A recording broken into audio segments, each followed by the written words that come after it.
बोलो शंकर भगवान की जय, पार्वती माता की जय। स्कंद पुराण के बारे में आज हम जानते हैं। स्कंद पुराण क्या है? महर्षि वेद व्यास द्वारा रचित 18 पुराणों में से एक पुराण स्कंद पुराण है। पुराणों की सूची में स्कंद पुराण 13वां स्थान प्राप्त है। यह पुराण श्लोकों की दृष्टि से भी सभी पुराणों में बड़ा है। इसमें भगवान शिव के पुत्र कार्तिकेय द्वारा शिव तत्व का विस्तृत वर्णन किया गया है, इसलिए इस पुराण का नाम स्कंद पुराण है। इसमें भगवान शिव के पुत्र कार्तिकेय द्वारा शिव तत्व का विस्तृत वर्णन किया गया है, इसलिए इस पुराण का नाम स्कंद पुराण है। स्कंद का अर्थ क्षरण अर्थात विनाश संहार के देवता हैं। भगवान शिव के पुत्र का नाम ही स्कंद यानी कि कार्तिकेय है। कार्तिकेय जी का नाम ही स्कंद है। तारकासुर का वध करने के लिए कार्तिकेय जी का जन्म हुआ था। भगवान स्कंद यानी कार्तिकेय जी के द्वारा स्कंद पुराण कहा गया है। स्कंद पुराण में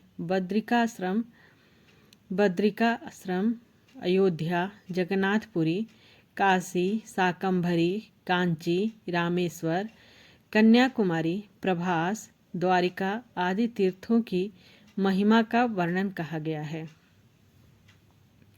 इस पुराण में सत्यनारायण व्रत कथा, गंगा, नर्मदा, यमुना, सरस्वती आदि पवित्र नदियों की कथा और रामायण, भागवत आदि ग्रंथों का महात्म्य की कथा अत्यंत रोचक तरीके से वर्णन किया गया है।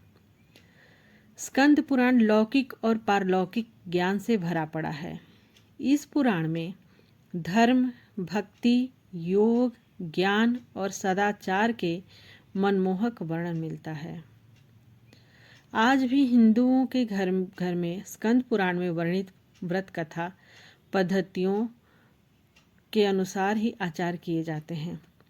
स्कंद पुराण में भगवान शिव जी की महिमा, शिव पार्वती विवाह, कार्तिकेय जन्म कथा और सती चरित्र आदि का विस्तृत वर्णन किया गया है। स्कंद पुराण के माहेश्वर खंड के कौमारिका खंड के अध्याय 23 में 10 पुत्रों के बराबर एक पुत्री को कहा गया है। 10 पुत्र समा कन्या, 10 पुत्रान् प्रवर्धयन् यत् फलं लभते मर्त्यस्तलभ्यं कन्या एकया, अर्थात एक पुत्री 10 पुत्रों के समान है। कोई भी मनुष्य को 10 पुत्रों के लालन पालन करने से जो फल मिलता है, वही फल केवल एक कन्या के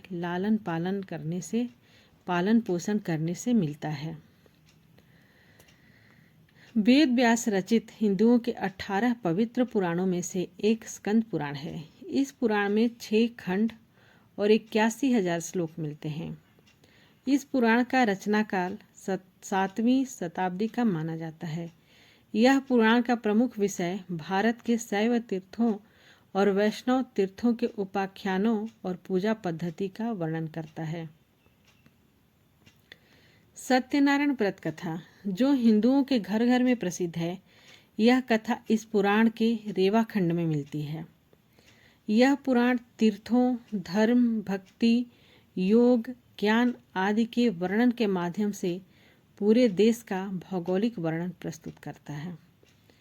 स्कंद पुराण शैव पुराण है, परंतु इस पुराण में ब्रह्मा, विष्णु आदि देवताओं का भी वर्णन मिलता है। स्कंद पुराण के 6 खंड हैं जो निम्नलिखित है।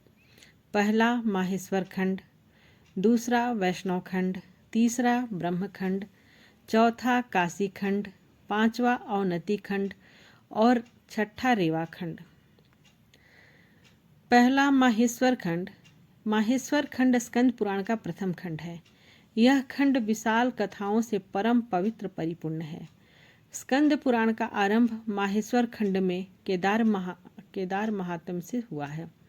इस खंड में सबसे पहले दक्ष यज्ञ की कथा, शिवलिंग पूजन का फल, समुद्र मंथन की कथा, देवराज इंद्र के चरित्र वर्णन, पार्वती का उपाख्यान और उनके विवाह का प्रसंग बताया गया है।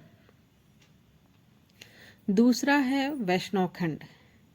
वैष्णव खंड स्कंद पुराण का दूसरा खंड है। इस खंड में भगवती पृथ्वी और वाराह भगवान का संवाद, सुवर्ण मुखरी नदी के महात्म्य, उपाख्यानों से युक्त भारद्वाज की अद्भुत कथा, मतंग और अंजन के पाप नाशक संवाद, पुरुषोत्तम क्षेत्र का महात्म्य, मार्कंडेय जी का कथा का वर्णन, जैमिनी और नारद का आख्यान, नीलकंठ और नृसिंह जी का वर्णन, अश्वमेघ यज्ञ की कथा, रथ यात्रा विधि, जप और स्नान की विधि कही गई है। वैष्णव खंड ज्ञानवर्धक, पुण्य और मोक्ष को प्राप्त करने के लिए बहुत ही उपयोगी कहा गया है। इस खंड में वैष्णवी शक्ति का रूप भगवान विष्णु को माना गया है। वैष्णव धर्म के बारे में महामुनि नारद जी ने बताया है। तीसरा है ब्रह्मखंड। ब्रह्मखंड स्कंद पुराण का तीसरा खंड है। इस खंड में सेतु महात्म, दर्शन का फल, देवी पतन में चक्र तीर्थ की महिमा, बेताल तीर्थ का महात्म, रामेश्वर की महिमा, सेतु यात्रा विधि वर्णन, धर्मारण्य का उत्तम महात्म, कर्म सिद्धि का उपाख्यान, ऋषि वंश का निरूपण आदि का वर्णन किया गया है। लोहासुर की कथा वर्णन, गंगा कूप का वर्णन, श्री रामचंद्र का चरित्र वर्णन, जीर्णोद्धार की महिमा का वर्णन, व्रत की महिमा, तपस्या और पूजा का महात्म, भद्रायु की उत्पत्ति का वर्णन आदि का वर्णन मिलता है। चौथा है काशी खंड। काशी खंड स्कंद पुराण का चौथा खंड है। विंध्याचल पर्वत और नारद जी संवाद वर्णन, ब्रह्मलोक, विष्णुलोक, ध्रुवलोक और तपोलोक का वर्णन, अविमुक्तेश्वर का वर्णन, काशी का वर्णन आदि का वर्णन काशी खंड में बताया गया है। काशी खंड में प्रयाग को तीर्थों का राजा बताया गया है। काशी के महात्म का वर्णन करते हुए असि संभेत तो गेन काशी संस्थो मृतो भवेत, देह त्यागो अत्र वै दानम, देह त्यागो अत्र वै तपः। इसका अर्थ यह है कि अनेक जन्मों से प्रसिद्ध प्राकृतिक गुणों से युक्त तथा असि संभेद के योग से काशीपुरी में निवास करने से विद्वान पुरुष अमृतमय हो जाता है। वहाँ अपने शरीर का त्याग कर देना ही दान होता है। यही सबसे बड़ा तप है। इस पुरी में अपना शरीर छोड़ना बड़ा भारी योगाभ्यास है जो मोक्ष को प्राप्त कराने वाला है। अवनति खंड। अवनति खंड स्कंद पुराण का पांचवा खंड है। इस खंड में महाकाल का आख्यान वर्णन, अग्नि की उत्पत्ति का वर्णन, सिद्धार्थर तीर्थ, दशाश्वमेघ महात्म, वाल्मीकेश्वर महिमा का वर्णन, गणेश महिमा, परशुराम जन्म कथा, सोमवती तीर्थ, रामेश्वर तीर्थ, सौभाग्य तीर्थ, गया तीर्थ, नाग तीर्थ, गंगेश्वर, प्रागेश्वर तीर्थ आदि तीर्थों का वर्णन बताया गया है। इस खंड में गंगा, यमुना, सरस्वती, नर्मदा, गोदावरी, वितस्ता, चंद्रभागा आदि पवित्र नदियों का वर्णन कहा गया है। सनत कुमार जी कहते हैं कि शिप्रा नदी के तट पर स्थित अवंतिका तीर्थ के दर्शन मात्र से मनुष्य मोक्ष प्राप्त कर लेता है। रेवा खंड। रेवा खंड स्कंद पुराण का छठा खंड है। इस खंड में पुराण संहिता का विस्तृत वर्णन किया गया है।